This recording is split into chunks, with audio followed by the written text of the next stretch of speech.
예, 안녕하세요. 자, 오늘 쟁점 60번부터 뒤에 있는 우리 강론 쟁점들은 사실은 뭐 크게 시험에서는 뭐 크게 쟁점은 없습니다. 다만 여기서 이제 중요한 그 포인트 몇 가지만 여러분들이 알고 넘어가시면 될 것 같고요. 요거를 토대로 해서 여러분들이 그 보상 실무 풀 때 요거를 매뉴얼로 해서 푸시면 굉장히 고득점 보상 실무 고득점할 수 있는 아주 득점 포인트가 될 수 있겠습니다. 자, 쟁점 60번부터 암기장, 우리 불법 형질 변경에 대한 개념. 그래서 두 가지 개념이 있다 그랬어요. 결국은 형상의 변경과 그다음에 용도의 변경을 모두 포함하는 거, 그렇죠? 그래서 무단 형질 변경 관련된 내용도 사실 불법 형질 변경에 포함된다 이래 보시면 되겠고요. 자, 요 관련된 규정이 토지보상법 제 70조를 근거로 해서 시행규칙 제 24조 부칙 제 6조 이런 법적 근거를 가지고 있습니다. 그래서 불법 형질 변경에 대한 그 판단의 주체 이런 걸로 보면은 결국 1차적으로는 사업 시행자하고 부수적으로 감정평가 법인들이라든지 토지수용위원회 법원 등에서 한다 이렇게 보시면 되겠습니다. 따라서 보상평가 방식은 불법 형질 변경 토지는 토지보상법 시행규칙 제24조에 따라 원칙적으로 토지의 형질 변경이 될 당시의 이용 상황을 기준으로 보상평가한다. 다만 이제 95년 1월 7일 당시, 1월 7일 당시는 지금 기준으로 보면 거의 다 웬만한 공익사업은 거의 다 됐습니다. 그래서 이 불법 형질 변경에 관련된 것은 제가 논문에도 반영을 했습니다만은 201페이지, 202페이지 쭉 있는 내용이 바로 논문에 있는 내용들인데요. 자, 불법 형질 변경의 요건에 대해서 개념적 징표 해서 한 세 가지로 보고 있습니다. 자, 요건이 이제 불법 형질 변경에 해당된다 그러면 효과가 결국 형질 변경될 당시의 이용상을 상정하여 평가한다. 개념적 징표로 한 세 가지로 보고 있습니다. 토지 형질 변경 관련된 거, 그렇죠? 기존의 형상의 실질적인 변경을 가한 행위. 두 번째, 국토의 계획 위반한 법률 등 관계법령에 따라 허가 또는 신고 대상 토지의 형질 변경이 두 번째 케이스가 되겠고요. 세 번째, 불법 내지는 허가를 받지 아니하거나 신고를 하지 아니하고 형질 변경한 토지에 대한 해석. 이 내용들은 여러분들이 한번 시간 될 때 한번 읽어보시면 어떤 내용인지 아실 수 있겠습니다. 자, 그 다음에 이제 형질 변경에 대한 판단 기준 시점. 여기 이제, 우리 그 종전의 교재 내용에서는 95년 1월 7일 당시에 이런 내용이 있었는데, 지금 여기 논문에 이제 요약된 내용으로 보면, 이게 이제 1966년도 항사진이 나오기 전에, 이때는 어떻게 판단해야 되는 거냐, 이런 내용들이 쭉 있습니다. 한번 보시면 되겠고, 특히 이제 형질 변경된 토지의 판단 기준 시점에 대해서 95년 1월 7일 당시 기준으로 했을 때 하와 그 다음에 95년 1월 7일 이후 추가적인 불법 형질이 있었던 경우에 어떻게 해야 되느냐 이런 부분들도 그 표에 정리되어 있으니까 206페이지, 207페이지 정리되어 있으니까 여러분 한번 읽어보시면 되겠고요. 불법 형질 변경의 특수 문제로서 국가 또는 지방자치가 불법 형질 변경한 경우에 있어서는 이러한 경우는 토지보상법 시행규칙 제24조 적용이 아닌 70조 제2항에 의해서 현실적인 이용 상황에 따라 감정평가하는 것이 타당하다 이렇게 보시면 되겠고요. 208페이지에 토지보상법 시행규칙 25조 미지급용지의 평가 규정을 적용해야 되느냐에 대해서는 국가 또는 지방자치가 적법한 절차를 거치지 아니하고 타인의 토지를 형질 변경한 경우에는 토지보상법 시행규칙 25조의 미지급용지에 관한 규정을 적용해서는 안 된다. 그렇죠? 이렇게 보시면 되겠습니다. 자, 그 다음에 그 나머지 내용들은 한번 참고해서 보시면 되겠고, 자, 입증 책임의 문제, 그렇죠? 그래서, 그 209페이지에 입증 책임 요거는 과거에서는 논의가 안 됐어요. 최근에 이제 논의 많이 되고 있으니까, 요 입증 책임의 내용도 한번 표를 한번 읽어보시면 좋을 것 같습니다. 자, 여기서 이제 제일 중요한 내용이 이제 사실상 사도입니다. 그렇죠? 여기 쭉 나와 있는 강론 중에서 이 중에서 가장 중요한 게 바로 여기 사실상 사도에 관련된 내용인데요. 자, 사실상 사도는 사도법 이외의 도로로서 우리가 사도법에 의한 사도는 우리가 5분의 1 이내로 평가하고 사실상 사도는 인근 토지 평가액의 3분의 1 이내로 평가하는데 그러면 이게 3분의 1 이내로 하는 것이 무엇이냐? 그래서 이게 법령보충적 행정규칙 우리가 토지보상법 시행규칙 제22조가 법령보충적 행정규칙으로서 사건 번호 2011-104253에서 이게 상위법령과 결합해서 대외적인 구성력이 있는 211페이지 대법원 판례에 있습니다. 요게 있기 때문에 토지보상법 시행규칙 제26조도 같은 반열로서 학설은 뭐 행정규칙설, 법규명령설, 규범규칙 행정규칙설, 유언무효설, 법규명령 효력을 갖는 행정규칙설 이렇게 대립하고 있는데 판례는 상위법령과 결합해서 대외적인 구성력이 있는 법령보충적 행정규칙으로 보는 것이 타당하다. 이렇게 정리해서 보시면 되겠습니다. 그래서 판단 기준으로 보면 네 가지가 있는데요. 자재, 건조, 211페이지. 토지 소유자가 자기 토지의 편익을 위해 스스로 설치한 도로에 대한 해석, 도로 개설의 자의성과 동일인 토지 소유로의 가치 이전 두 가지가 이제 핵심 포인트가 되겠습니다. 그래서 그 인근 토지로서의 그 도로를 개선함으로 해서 그 가치가 화체되는 것이죠. 도로 개설의 자의성과 동일인 소유 토지의 가치 이전 요 포인트 외워두시면 되겠고요. 그다음에 토지 소유자가 그 의사의 타인의 통행을 제한할 수 없는 도로 여러 가지 유형의 내용들이 있는데 여러분들이 한번 참고적으로 받으시면 되겠고 판례 214페이지 사건 번호 2011-7007 이거를 외워두시면 되겠습니다. 그래서 이 판례에서는 뭐냐면 이게 법률적으로나 또는 현실적으로 고착화되어 있어 원상 회복이 불가능한 상태에 이르러야 된다. 그 내용을 그 판례를 통으로 암기를 해 두시면 되겠고요. 그 다음에 건축 허가자가 그 위치를 지정 공고한 도로가 되겠습니다. 그 다음에 네 번째 토지 소유자가 대지 또는 공장 용지 등을 조성하기 위해서 설치한 도로 이 부분을 우리가 사실상 사도다. 그래서 사실상 사도는 인근 토지 평가액의 3분의 1 이내로 한다. 이런 내용들을 받으시면 되겠습니다. 그 다음에 이제 예정 공도, 그 다음에 공도 부지 이런 것들은 218페이지 보시면은 쟁점 62번에서 우리 마찬가지 시행규칙 제22조 정하는 바에 따라 정상적인 감정평가를 하도록 한다. 그래서 예정 공도부지는 공도부지 감정평가에 따라 똑같이 하는 거고요. 마찬가지 우리 공도부지 마찬가지고요. 219페이지에도 보면 지침에서도 있죠. 공도부지는 용도 표지를 전제로 해서 도로에 이용되지 아니했을 경우에 예상되는 인근적인 표준적인 이용상을 기준으로 감정평가한다. 그래서 이런 내용들 참고하시면 되겠고요. 그 다음에 이제 국어 63번 쟁점. 국어하고 이제 도수로 이제 여러분이 구분이 제일 어려워요. 그래서 국어는 자연의 유수 이렇게 생각하면 자연적인 유수. 그 다음에 도수로는 인공적 조성 이렇게 생각해 보시면 요거는 뭐 여러분들이 어렵지 않게 볼 수가 있겠습니다. 그래서 국어는 원칙이 인근 토지의 3분의 1 평가로 하게 되겠습니다.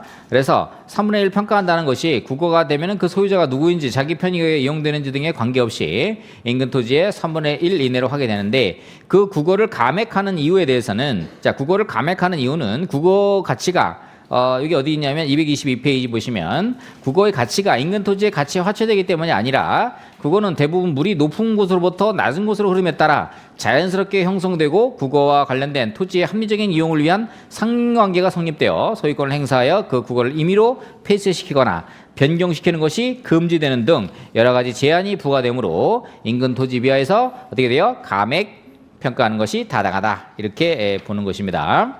자, 그 다음에 이제 도수로의 경우는요. 자, 도수로 224페이지.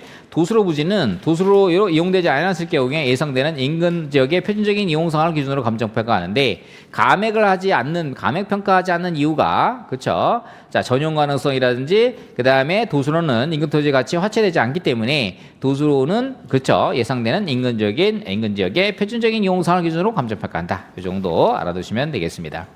자, 개간이 뭐냐? 개간의 개념 알아두시고요. 개간은 토지는 국유지 또는 공유지의 하나입니다. 그래서 개간비 관련돼서는 228페이지에서 개간비는 개간 시점에서 개간의 통상 필요한 비용 상당을 기준으로 감정평가하고요. 개간비 상한이 있죠. 개간비는 개간 후에 토지가액에서 개간 전 토지가액을 뺀 금액을 초과하지 못한다. 이런 내용들 보시면 되겠습니다. 쟁점이 없고요. 쟁점 65 토지에 대한 소유권 외 권리에 대한 보상. 이것도 이제 개념만 여러분들이 알아주시면 되겠고요. 지상권자에게는 소유자는 별도로 보상금을 지급한다. 그렇죠? 우리가 판례가 있습니다. 토지보상법 시행규칙 제28조 토지에 관한 소유권의 권리에 대한 평가. 우리가 이제 구분지상권이라든지 이런 것들이 이제 대표적인 이런 내용이 되겠습니다.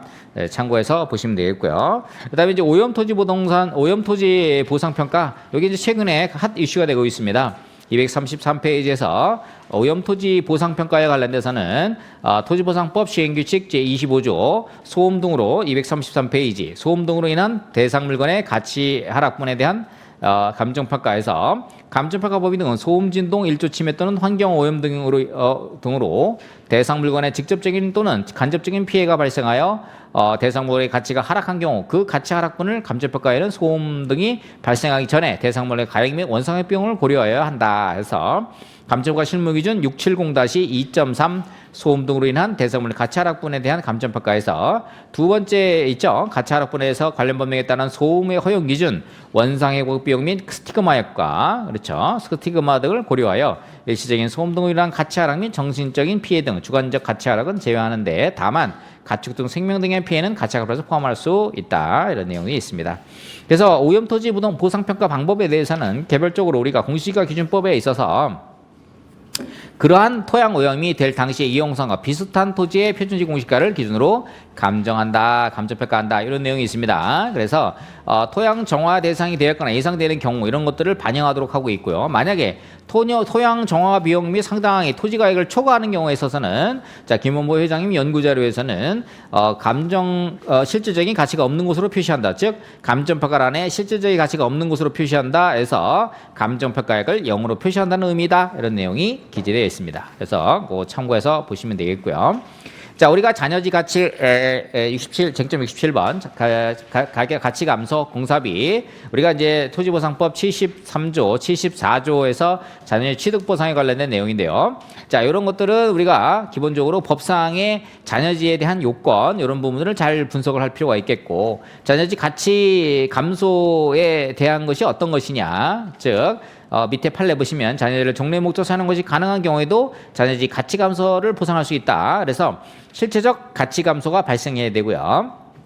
소유자의 청구가 있어야 됩니다. 그래서 보통은 237페이지 보면은 전후비교법 법령에 있는 방법입니다. 전후 토지보상법 시행규칙 제32조 제1항에서는 잔여지의 가치 감소에 따른 보상평가는 공익사업지구에 편입되기 전에 잔여지 가액에서 공익사업지구에 편입된 후 잔여지 가액을 뺀 금액으로 평가하도록 규정함으로써 전후비교법이 적용된다. 이렇게 보시면 되겠습니다.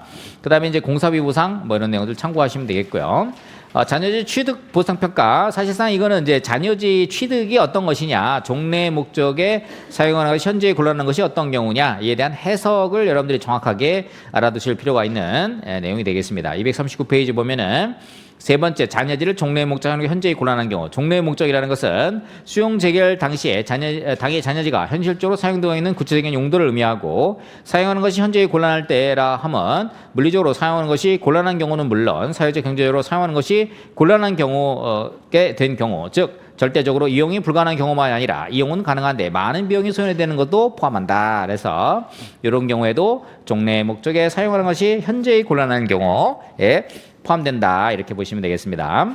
74조 규정은 눈 감고도 쓸 수 있는 으로 달달달 외워야 되겠죠. 그래서 시행령 제39조에 대농교종 요거 또 빠짐없이 외워두셔야겠습니다. 240페이지에서 대지로서 면적이 너무 작거나 부정용도의 사유로 건축물을 건축할 수 없거나 건축물의 건축이 현저히 곤란한 경우 이렇게 되겠습니다. 두 번째, 농지로서 농기계 진입과 회전이 곤란할 정도로 폭이 좁고 길게 남거나 부정용 등의 사유로 영농이 현저히 곤란한 경우. 그렇죠. 세 번째, 공익사업의 시행으로 교통이 두절되어 사용이나 경작이 불가능하게 된 경우. 네 번째, 위 사항과 같은 유사한 정도로 잔여지를 종래의 목적대로 사용하는 것이 현저히 곤란하고 인정되는 경우 중 하나에 해당해야 한다. 대농교정이랑 밑에 시행령 제39조 제2항에 있는 잔여지 위치 형상, 그 다음에 이용사항 및 용도지역, 공익사업 편입 토지 면적, 잔여지 면적 이런 것들을 종합적으로 고려한다. 그래서 잔여지 취득 보상 평가 방법은 전입배우법하고 앞에서 본 전입배우법, 그 다음에 전체 토지 취득가액에서 차감하는 차감법 이런 식으로 볼 수가 있겠습니다. 그래서 잔여지 매수 수용이 협의하고 협의가 안 되면 어떻게 돼요? 재결 신청 들어가고요. 수용 청구 들어가죠. 수용 청구 들어가고 사업 완료일까지 하는데 잔여지 수용 청구를 거부한 불복은 2008도 8돌들, 2008도 8돌들에서 뭐예요? 여기서 손실보상 일환이고 형성권의 성질을 가지고 있고 그 다음에 관할 토지 수용인에 대해서 형성권이라는 뭐예요? 일방적 의사표시 효과가 발생하고 이에 대한 불복은 관할 토지 수용인회가 아니라 사업 시행자를 상대로 해서 보상금, 증감, 총소송을 통해서 다퉈야 된다. 그렇죠. 그래서 잔여지의 그 가격 감소하고 자녀 취득 이게 73조에 있고 이게 74조에 있죠. 그래서 이게 실질적으로다가 뒷부분에도 있고 앞부분에 우리 확장 수용에도 이런 내용이 있는데 보상 강론에서도 이러한 자녀지만의 가치 감소와 그 다음에 취득 관련된 이런 내용이 있다는 거 보시면 되겠습니다. 그 다음에 이제 사용하는 토지에 대한 보상 평가 우리가 이제 일반적인 토지 사용료 보상 평가가 있을 수 있고요. 그래서 지료, 임대료, 사용 방법, 기간 이런 것들 고려해서 해야 된다. 이게 토지보상법 제 71조 1항이 있고요. 시행규칙 제 30조에서도 있는데 여기서 이제 여러분들이 잘 공부해야 될 게 바로 지하 지상 공간에 대한 사용에 대한 부분입니다. 자, 이 문제를 해결하기 위해서 이제 들어온 게 1984년도 민법을 일부 개정해서 지하 및 공중에 대한 구분 지상권을 설정한 것들이 이제 들어왔고요. 토지보상법은 이제 토지 지하 사용과 관련돼서 입체 이용 저해율 그래서 토지보상법 시행규칙 제 31조에서 입체 이용 저해율 이런 것들을 이제 반영해서 할 수 있도록 하고 있습니다. 그래서 영구적으로 사용하는 경우 일시로 사용 우리가 실무에서 볼 수 있고요. 특히 이제 GTX에서 이 40m 이하를 대심도라 그래요. 그렇죠? 대심도를 우리가 무승낙, 무보상 이렇게 하는데 실제로는 다 보상을 합니다. 최근에 제가 68m 관련돼서 이거 무승낙, 무보상 아니냐. 그런데 실제로 그 민원인이 GTX 우리 고향 쪽으로 지나가는데 그게 68m 밑에서 민원을 넣은 거예요. 그래서 사업시행자한테 민원을 넣어서 이거 왜 보상이 안 되냐. 우리 법에 토지의 소유권은 지상, 지하에다 미친다 이렇게 상하에 미친다 돼 있잖아. 근데 40m가만 미친다라는 내용이 있어요, 없어요? 법에 없습니다. 68m도 보상금 얼마 안 돼. 그러면 얼마 안 되는데 68m도 보상을 한 케이스가 있습니다. 그래서 무승낙, 무보상 아직 그 법에는 무승낙, 무보상 이런 것들이 이제 정립이 되어 있지는 않은데 어쨌든 GTX를 처음 할 당시에는 이런 컨셉으로 맨 처음에 나왔다 이렇게 보시면 되겠습니다. 자, 쟁점 70번 건축물 등에 대한 물건 등에 대한 보상 평가죠. 자, 이거는 뭐 따로 나온 적은 없습니다. 우리 건축물 등 하면 되게 포괄적이죠. 건축물, 임목, 공작물, 그 밖에 정착물. 그래서 실무에서는 이제 이런 것들을 건축물 등 하면서 실질적으로 이런 거를 지작물로 표현을 합니다. 그렇죠. 왜냐하면 우리가 취득을 위해서 이런 것들을 하는 게 아니라 이런 것들을 사서 소멸시키는 거잖아요. 그래서 건축물 등이 우리가 지작물인 경우는 이전비 보상이 원칙입니다. 그렇죠. 그래서 보상의 기준 시점. 그래서 이번에 가격 시점을 이제 기준 시점을 저도 이제 개정해다 생각이 드는데 협의 당시, 재결 당시, 그렇죠. 건축물 등도 일반적인 평가법 객관적 상할 기준으로 평가하는데 그 자체를 건축물 등을 취득을 목적으로 하는 경우는 거의 없습니다. 대부분은 어떻게 돼요? 지작물로서 이전비 보상이 원칙이다. 이렇게 보시게 되겠습니다. 이전비 보상이 원칙인데 나머지 이제 이전비하고 취득 가격에서 취득 가격이 낮자면 우리가 취득 가격을 하는 그런 케이스가 있고요. 247페이지 이 부분은 좀 여러분들이 좀 정확히 아시죠? 무허건축물들은 무허건축물은 이게 사업인정 고시 이전이면 다 보상을 하도록 돼 있어요. 근데 문제는 뭐냐면 가설건축물이 문제죠. 가설건축물은 사업인정 고시 이전이어도 가설건축물은 보상을 못하게 안 하게 돼 있고 또 가설건축물에서 영업을 하는 케이스 이런 케이스에도 가설건축물의 영업보상도 보상에서 제외하도록 하고 있습니다. 그렇죠. 이번 시간에 우리 본론 영업보상을 할 텐데 영업보상에서도 가설건축물에 대해서는 영업보상을 안 하는데 이제 실무에서 요 관할토지 중에서 제가 몇 번 봤는데 가설건축물에 관련해서 우리가 3년에 한 번씩 이게 연장 허가를 받아야 되는데 이게 보상이 된다는 것을 알고 연장을 안 받아버리는 거예요. 연장을 안 받아버리면 어떻게 돼요? 무허건축물이 되는 거죠. 자, 사업인정 시절에 무허건축물이 되면 보상이 돼요. 실질적으로 연장 허가를 잘 받은 사람은 보상이 안 되고, 그렇죠? 그 다음에 연장을 안 받아가지고 이게 무건축물이 돼버리면 보상이 되는 아주 희한한 컨셉이 되는 거죠. 그래서 실제 제가 관할토지 중에서 이건 좀 억울할 수 있겠다. 허가를 가설건축물 연장 허가를 받은 사람은 보상이 안 되고 가설건축물 연장 허가를 받은 사람은 보상이 되고 법이 또 이렇게 희한하게 돼 있습니다. 어쨌든 그래서 제가 이제 관할토지 중에서 이게 위원회 회의를 하면서 몇 차례 이 가설건축물에 대해서는 다시 한번 정리를 해볼 필요가 있다. 너무 토지 소유자나 건축물 등 소유자 이런 분들이 좀 억울한 부분이 있을 수 있다는 부분 좀 얘기한 부분이 있고요. 자녀 건축물 관련된 거죠. 자, 자녀 건축물 관련된 것도 결국은 이 잔여 건축물에 대한 가격 감소와 이제 보수비 뭐 이런 분들이 될 수가 있겠습니다. 뭐 이런 것들은 우리가 이제 예전에는 이제 잔여 건축물에 대해서 잔여지를 준용하도록 돼 있었다가 이게 별도로 잔여 건축물에 관련된 법 규정과 시행규칙이 별도로 만들어졌습니다. 시행규칙 35조 1항 2항에 보면 이런 내용이 있으니까 여러분 참고하시면 되겠고요.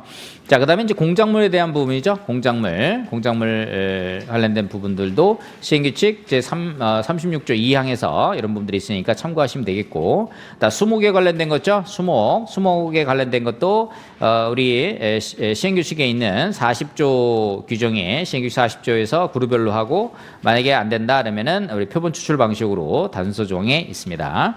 그래서 수익수, 관상수 뭐 이런 것들 여러분들이 공식이 있죠. 묘목, 임목 이런 것들 시행규칙 38조, 39조 이런 내용들도 참고해서 보시면 되겠고, 그다음에 농작물의 경우에도 시행규칙 41조에서 그렇죠. 그래서 농작물을 수확하기 전에 농지를 사용하는 경우에 농작물의 손실은 농작물의 종류 및 성숙도를 종합적으로 고려하여 평가한다. 그래서 파종 중인 또는 발악이 있거나 모표에 있는 경우는 농작물, 이런 경우는 가격 증가에 소요된 비용의 현가.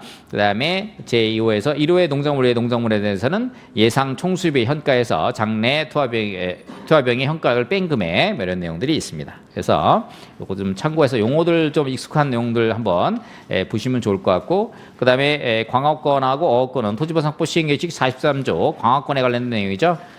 그런 내용들 한번 보시면 좋을 것 같고, 토지보상법 시행규칙 44조 어업권에 대한 평가 이런 것도 여러분들이 한번 규정이랑 공식 같은 것들을 한번 체크해서 보시면 좋을 것 같습니다. 자, 오늘 여기까지 하고요. 다음 시간 강론은 영업 보상 76번 보도록 하겠습니다.